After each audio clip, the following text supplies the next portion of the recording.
A young girl buys an antique box at a yard sale. Daddy, can I get this? Whatever you want, kiddo. But the box is inhabited by a malicious ancient spirit that takes her over. Oh my God. The spirit is the taker of children. Him. What does this thing want with my daughter? So her father must team up with his ex-wife in order to end her curse in The Possession. Hi, I'm Rachel. And I'm Teresa. I'm Salim. And something has possessed us to review The Possession. Produced by Sam Raimi and starring Kyra, Sedgwick, and Jeffrey Dean Morgan. We've all just seen it. Teresa? So this movie is pretty typical of the horror movies we've seen before.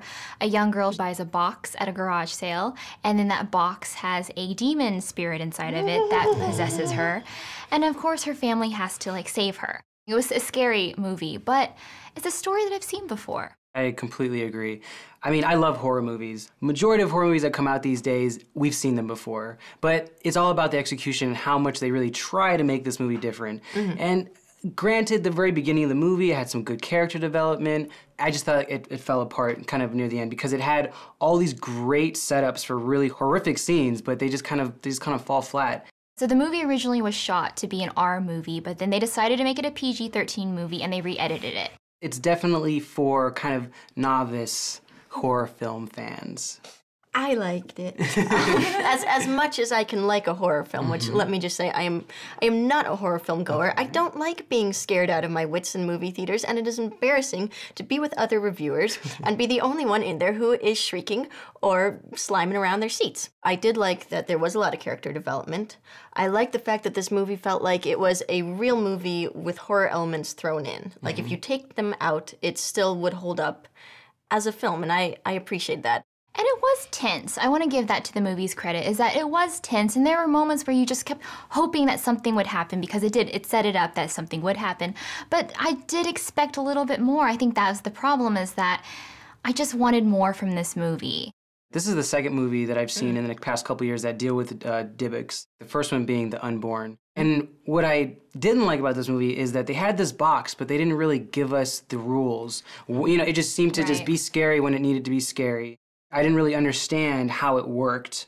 You know, like, did the demon inhabit this box, or did it inhabit the girl, or did it inhabit both of them at the same time? Swims around. It just swims around. Like, I couldn't. That really, you know, took me out of the movie. Yeah, that oftentimes will upset me if you feel like the rules of the world aren't created well. You know, maybe it's lazy filmmaking. Maybe they should have defined the rules.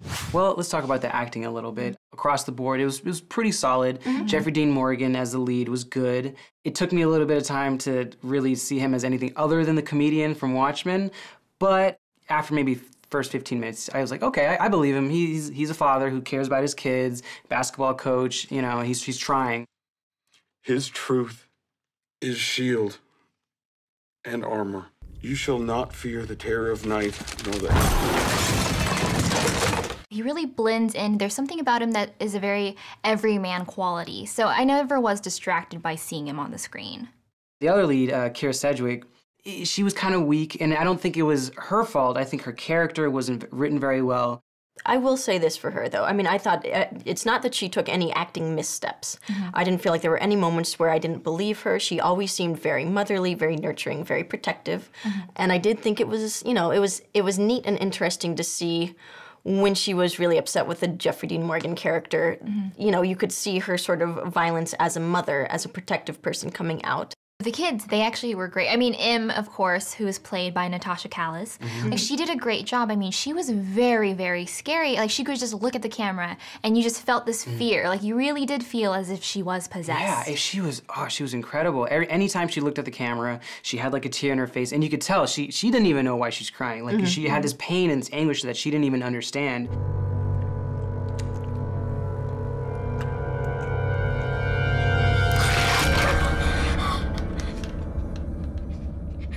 The director is Ole Bornedal, and his last movie was Night Watch with Ewan McGregor. I think he was able to bring some jump moments because he really does some interesting things with sound, you know, some really creepy whispering.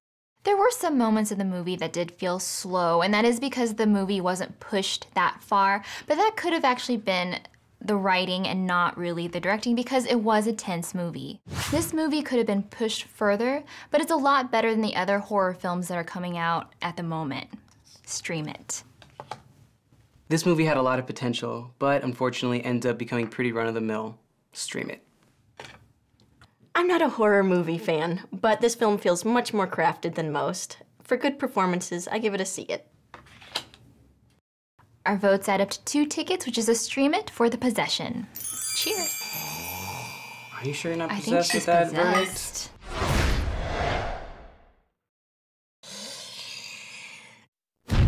What I didn't like about this movie is that they had this box, but they didn't really give us the rules.